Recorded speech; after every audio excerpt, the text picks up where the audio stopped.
तत्पते व्रतं चरिष्यामि तच्छकेयं तन्मे राध्यताम्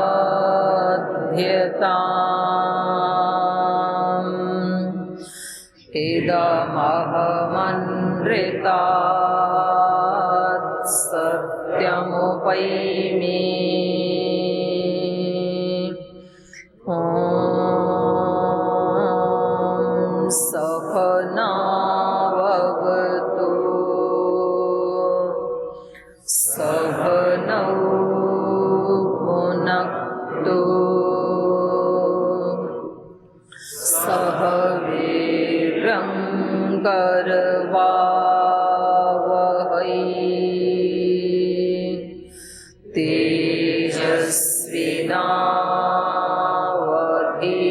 तेजस्विनावधीतमस्तु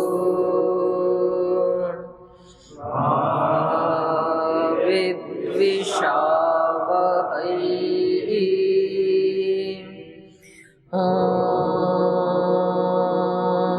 शान्ति शान्ति शान्ति।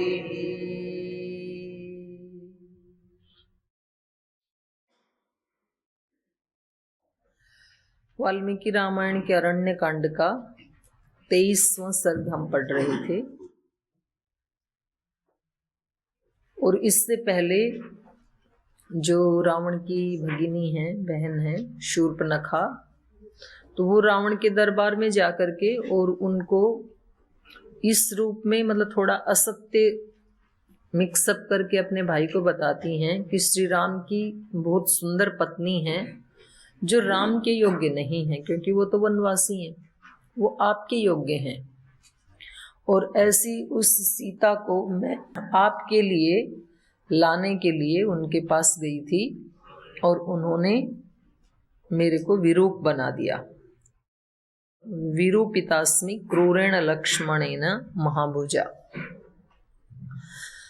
तो ऐसा सोच करके पहले रावण की ज्यादा रुचि नहीं थी, पर जब उसने सुना कि सीता इतनी सुंदर हैं और वो मेरे अनुरूप हैं और उसको लेने के लिए मेरी बहन गई थी, मतलब आधा झूठ बोल दिया शूर्पणखा ने, तो फिर रावण दोबारा से तैयार हो जाते हैं, वरना तो एक बार तो वापस लौट आए थे। तो इनका पुनः मारीच के आश्रम में जाना और मारीच इनको देख करके बड़े कुतूहल के साथ पूछते हैं कि भैया आप इतनी जल्दी पुनः लौट आए, तो सब कुशल तो है, कोई खास कारण आपके आने का? तो जब इन्होंने ऐसे पूछा तो ये कहते हैं कि आप सुनिए, मैं आपको सब बताता हूँ। मारीच श्रूयताम तात वचनम मम भाषतः आर्तोस्मि, बड़ा पीड़ित हूँ इसलिए आया हूँ। आर्तोस्मि मम चार्तस्य भवान ही परमागति, और मुझ आर्त के, मुझ दुखी व्यक्ति के, दुखी प्राणी के आप ही निश्चित रूप से, भवान ही परमागति, निश्चित रूप से आप ही गति हैं मेरी, आप ही कोई इसमें समाधान दे सकते हैं, तो इसलिए आपके पास आया हूँ। तो यहाँ तक पहले पाठ में हो गया था 8 नंबर श्लोक तक। अब हम 9वें नंबर श्लोक से पढ़ेंगे। 14 सहस्राणि रक्षसामुग्रतेजसां निहतानि शरैतीक्ष्णैर्मानुषेण पदातिना खरश्च निहतः संख्ये दूषणश्च निपातितः हतश्च त्रिशिरश्चापि निर्भया दण्डकः कृताः पित्रा निरस्तः क्रुद्धेन सभार्यक्षणजीवितः सहन्ता तस्य सैन्यस्य रामक्षत्रियपाञ्चनः दुःशीलः कर्कशस्तीक्ष्णो मूर्खो लुब्धो जितेन्द्रियः त्यक्त्वा धर्मम् अधर्मात्मा भूतानां हिते रताः येन वैरं विनारण्ये सत्त्वमाश्रित्य केवलम् नासापहरणात् भगिनी मे विरूपिता तस्य भार्यां जनस्थानात् सीतां सुरसुतोपमाम् आनयिष्यामि विक्रम्य सहायस्तत्र मे भव। तो सारा वृत्तांत मैं आपको सुनाता हूं, आप सुनिए। उग्र तेजसाम राक्षसाम चतुर्दश सहस्राणी, जो उग्र तेज वाले थे, बड़े पराक्रमी जो सैनिक थे हमारे, ऐसे 14,000 राक्षसों को तीक्ष्णई शरैहि पदातिना मानुषेण निहतानि, अपने तीक्ष्ण बाणों से, तीक्ष्णई शरैहि तीक्ष्ण बाणों से, पदातिना मानुषेण जो पैदल हैं ऐसे मनुष्य के द्वारा जिसके पास कोई रथ नहीं है, पदातिना मानुषेण निहतानि उनके द्वारा मार दिए गए हैं। कोई एक ऐसा मनुष्य है जिसके पास कोई साधन नहीं है, कोई सेना नहीं है, कोई रथ नहीं है, तो भी हमारे उग्र तेज वाले 14,000 सैनिकों को जो सीमा सुरक्षा पे तैनात थे उनको मार दिया गया है अपने तीक्ष्ण बाणों के द्वारा। खरश्च निहतः संख्ये, और उसी युद्ध में खर भी मारा गया जो हमारा सेनापति था, बहुत पराक्रमी था। दूषणश्च निपातितः, और दूषण भी मार गिराया गया। तो खर और दूषण दोनों उसी युद्ध में शहीद हो गए हैं, परम गति को प्राप्त हुए हैं। हतश्च त्रिशिरः, और त्रिशिर नाम का जो सेनापति था वो भी मारा गया है। तो ये तीनों ही बहुत पराक्रमी योद्धा असुर थे, राक्षस थे। निर्भया दंडकाहा कृताहा, और दंडकारण्य में रहने वाले जो ऋषि हैं, दंडकाहा दंडक वन में रहने वाले। दंडक वन का मतलब क्या है? वहां पर पेड़ पौधे ऐसे दंड की तरह एक दूसरे से सटे हुए खड़े हैं, माने घनघोर वन है वो, तो उसमें से निकलना भी बड़ा मुश्किल होता है। तो ये जो संसार है ये ऐसा ही दंडक वन है, दंडकारण्य है। तो कहीं कहीं इसको समुद्र कहा है संसार को, भवसागर, सागर की उपमा दी है। कहीं कहीं शास्त्रों में, नीति ग्रंथों में इसको अरण्य की उपमा दी है। अरण्य, दंडकारण्य माने दंड के समान एक दूसरे से चिपकी हुई ही बाधाएं, प्रतिकूलताएं यहाँ रहती हैं पदे पदे। तो ऐसा ही ये वन है। तो कह रहे हैं दंडकारण्य में रहने वाले जो ऋषि हैं उनको निर्भया कृताः, इसी राम के द्वारा उनको निर्भय बना दिया गया है, अर्थात अब वो भयहीन हो गए हैं। तो इनको जो राक्षस हैं उनको कोई व्यक्ति निर्भय हो जाए, अभय हो जाए, वो उनको अच्छा नहीं लगता है। नहीं तो फिर इनका तो असुरत्व ही समाप्त हो गया, राक्षसत्व ही समाप्त हो गया। राक्षसों का काम क्या है?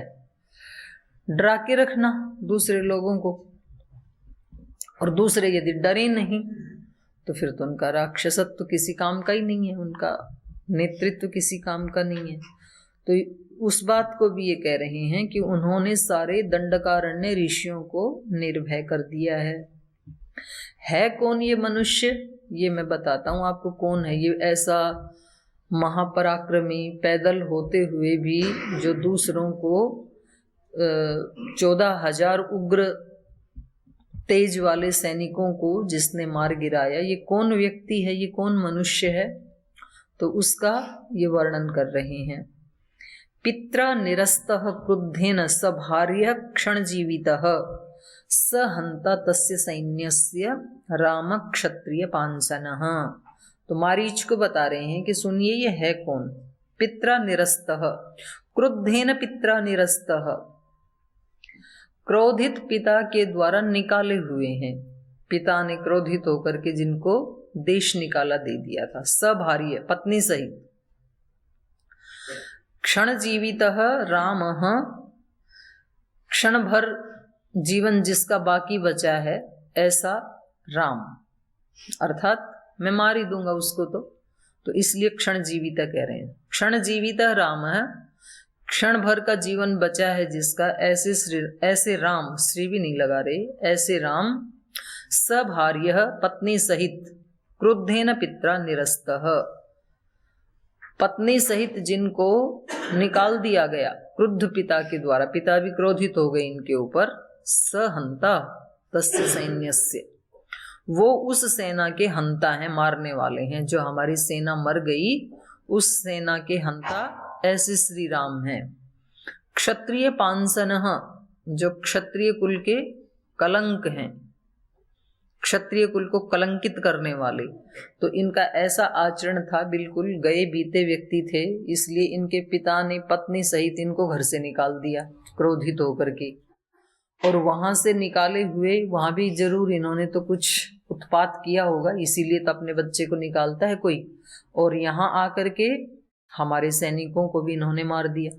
तो जब व्यक्ति के मन में किसी के प्रति द्वेष का भाव होता है तो अगले वाला व्यक्ति चाहे साक्षात भगवान भी क्यों ना हो, उसमें भी उसको दोष दिखाई देता है।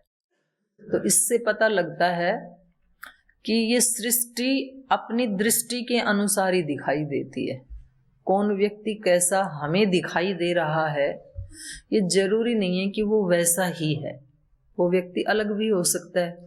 अब कहाँ श्री राम का चरित्र, उनका व्यक्तित्व, उनका अस्तित्व, और कहाँ रावण की सोच, कहाँ उनके पिता की अनन्य प्रीति श्री राम के प्रति, और कहाँ इनका ये कहना कि इनके तो पिता ने क्रोधित होकर इनको देश निकाला दे दिया था।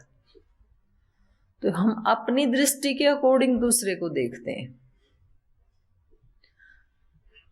तो इसलिए कल भी जो बात हो रही थी एक भागवत दृष्टि की, और परम पूज्य गुरुदेव भी हमें रोज बताते हैं, जो समाधान तो वो ही है, कौन कैसा है। अब पर ये दृष्टि आए कैसे, ये दृष्टि बिना योग के आ नहीं सकती है, बिना अभ्यास के आ नहीं सकती है। तो अपनी दृष्टि को, अपनी विचारधारा को, अपनी भावनाओं को जितना जितना हम परिष्कृत करते जाते हैं, उतना उतना फिर हमारी आत्मीयता बढ़ती जाती है, उतनी उतनी दृष्टि पवित्र होती जाती है। इसलिए यम नियमों में भी, जो कि उस पवित्रता के उपाय हैं 8 अंग अष्टांग योग में, जो यम नियम है, उनमें भी शौच 2 जगह कोट किया है पतंजलि ऋषि ने।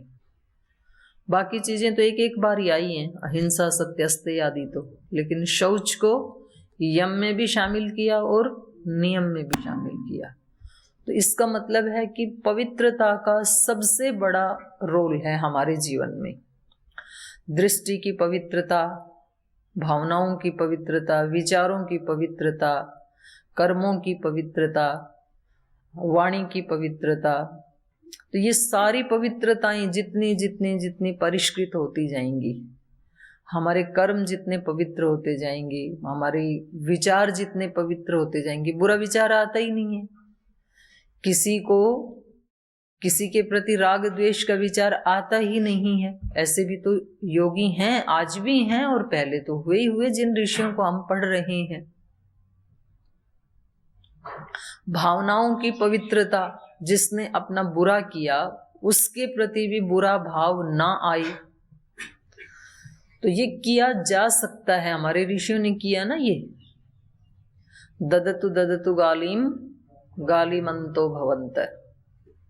बोलो एक बार, ददतु ददतु गालिम गालिमंतो भवंत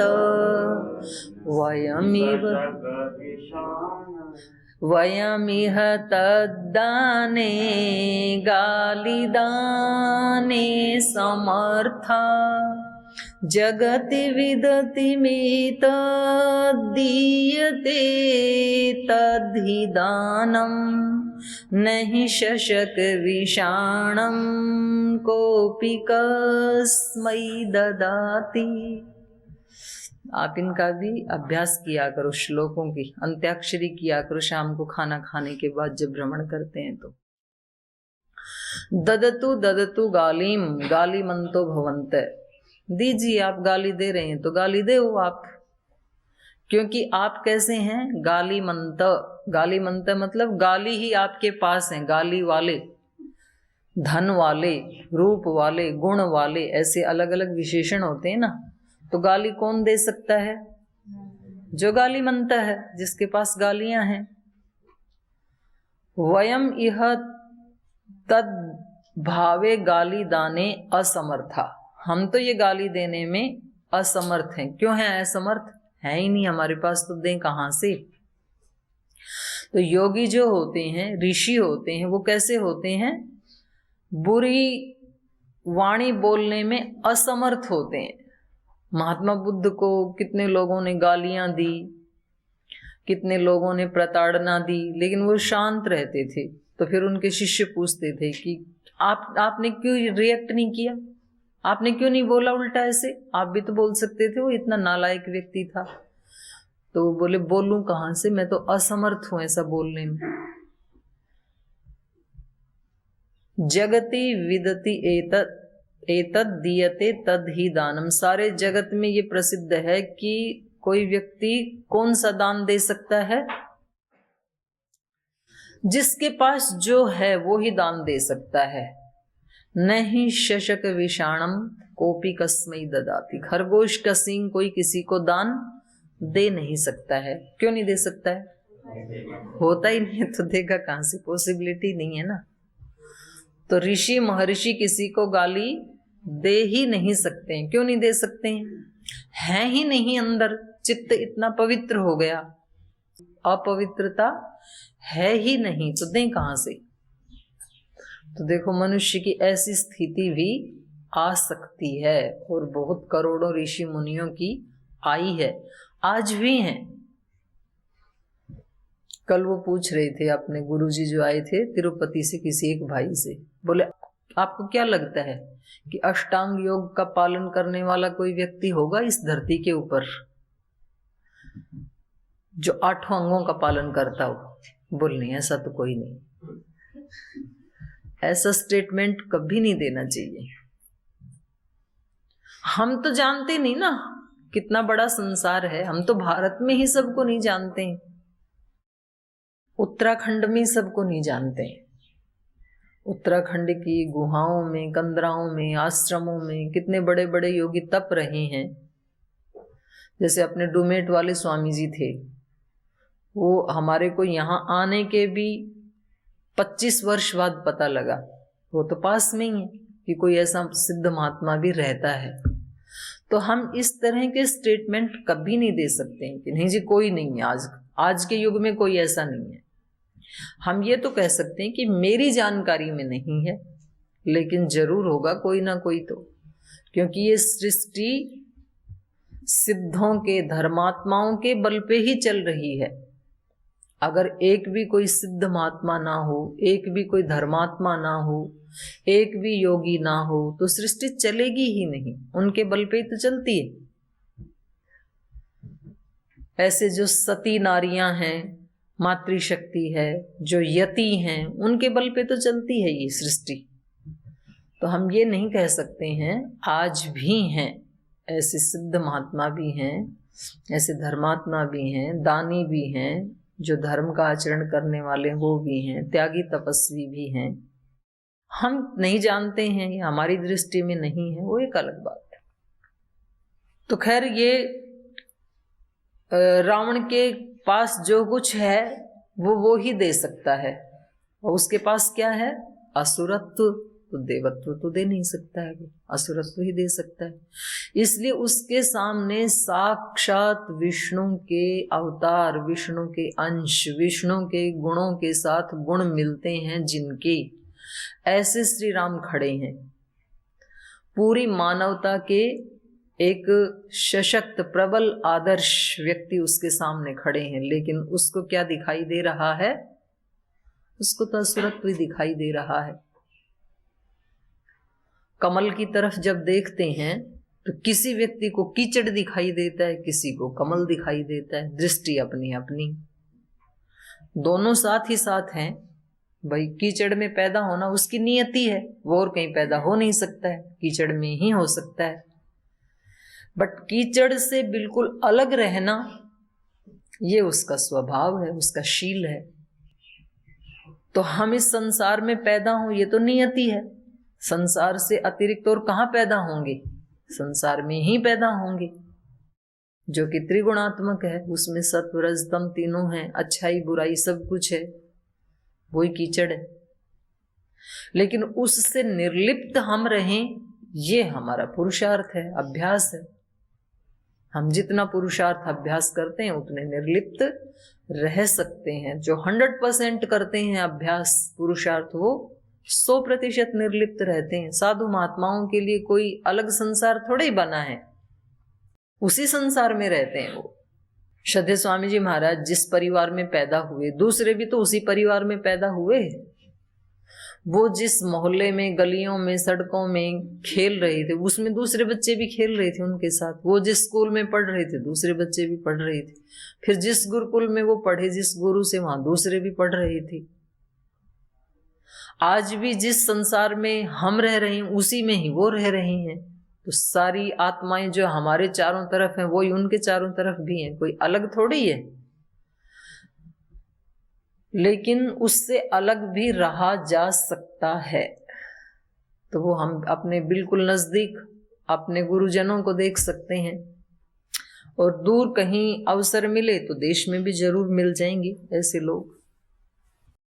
तो दृष्टि चाहिए, लेकिन ऐसे लोगों को पहचानने के लिए अपनी दृष्टि चाहिए। दृष्टि नहीं है, इस आश्रम में रहते हुए भी आप अपने गुरुजनों के दोष ढूंढ सकते हैं। अगर दृष्टि नहीं है तो ढूंढ लेते हैं। और कुछ लोग यहां रहते हुए भी बोल जो और तो सब कुछ ठीक है, बस यहां पर ये ठीक नहीं है।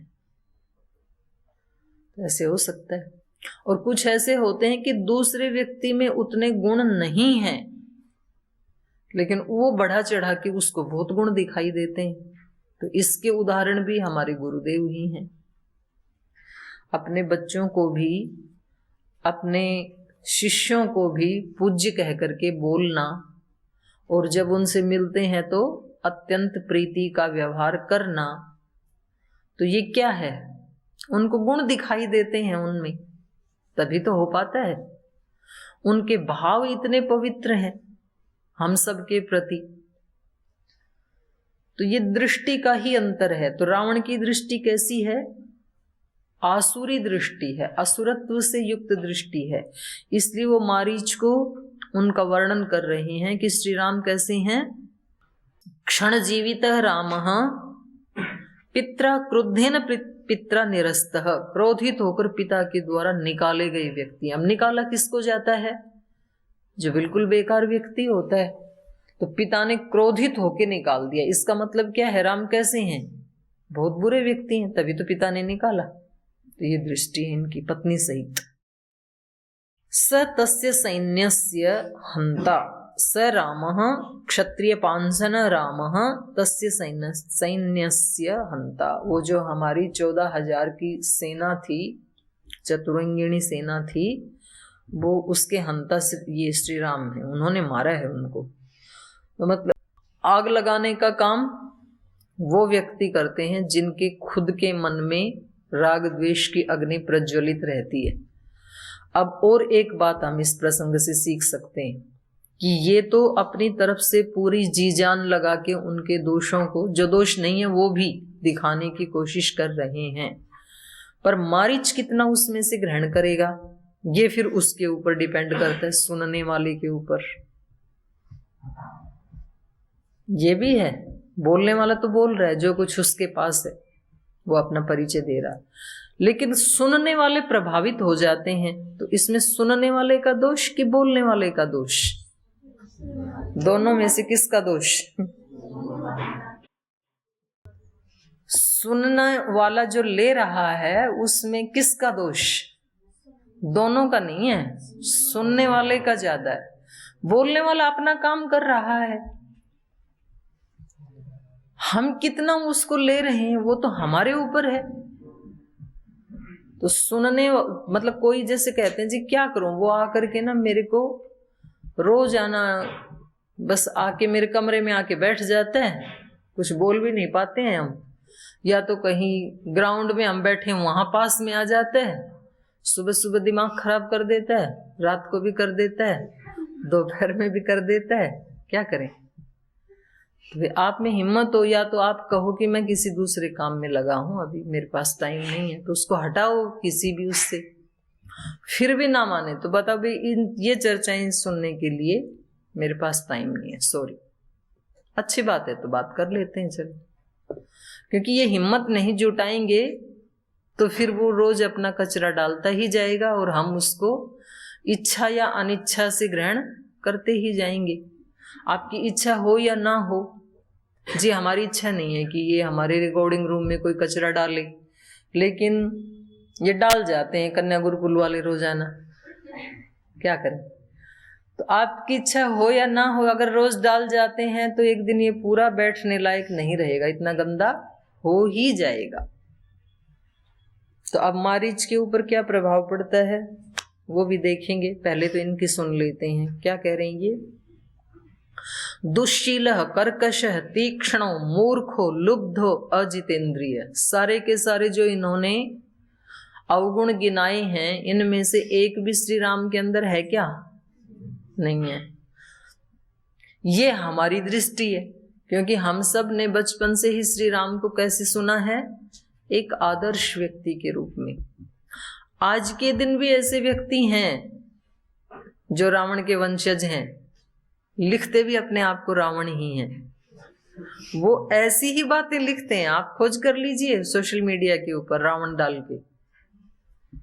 वो भी दृष्टि है, एक हमारी दृष्टि है। तो हमारे ऊपर बिल्कुल प्रभाव नहीं पड़ेगा इन शब्दों का। मतलब इन्होंने ऐसे बोला रावण ने, तो क्या हमारे अंदर ऐसे हमें लग रहा है कि कहीं सचमुच ये दुश्शील तो नहीं थे? सपने में भी नहीं लग सकता है। ये संस्कारों की महिमा है, क्योंकि हमने बचपन से लेकर आज तक कूट कूट कर अपने चित्त में क्या संस्कार डाल दिए? श्री राम मानवता के सबसे ऊंचे आदर्श हैं। ये संस्कार बिल्कुल पक्का बैठ गया हमारे चित्त में। अब कितने भी श्लोक रावण बोले, मारीच बोले, खरदूषण बोले, हमारे ऊपर उसका कोई प्रभाव नहीं पड़ेगा। ऐसे ही अच्छे अच्छे संस्कारों की छाप जब हमारे चित्त पे पड़ जाती है ना, तो फिर संसार का कोई भी बुरा व्यक्ति उनको चेंज नहीं कर सकता है। हम कहीं भी चले जाएं, कैसी भी परिस्थिति क्यों ना हो, जब हम स्वयं डुलमुल होते हैं तो फिर हम दूसरे के ऊपर दोष डाल देते हैं। जी वहां गए, वहां माहौल ही ऐसा था जी, इसलिए बस मेरे को कुछ सूझा नहीं जी, उन्होंने कहा और बस मैं उनकी बातों में आ गया, बहकावे में आ गया। भाई दूसरे को ब्लेम करना बंद करो। दूसरे का दोष नहीं है, हमारे अपने अच्छे संस्कार अभी हल्के हैं, तो उनको सुदृढ़ करना है, उनको बढ़ाना है। दूसरों के ऊपर दोष मत डालो, क्योंकि ये ब्लेम गेम कहीं फिर इसका अंत नहीं आता है। मिलते ही रहेंगे एक के बाद दूसरे तीसरे बुरे लोग। तो कब तक आप दूसरों को ब्लेम करके अपने आप को निर्दोष साबित करके सुखी हो सकते हो? सुखी होना है यदि, तो आपको अपने जो अच्छे गुण हैं उनको सशक्त बनाना होगा। वो कैसे बनेंगे? अभ्यास से। बुरी चीजों से बचना होगा, वो कैसे बच सकते हैं? वैराग्य से। साधन तो करना ही पड़ेगा। बिना साधन के, बिना प्रैक्टिकल के व्यक्ति सुखी हो नहीं सकता है।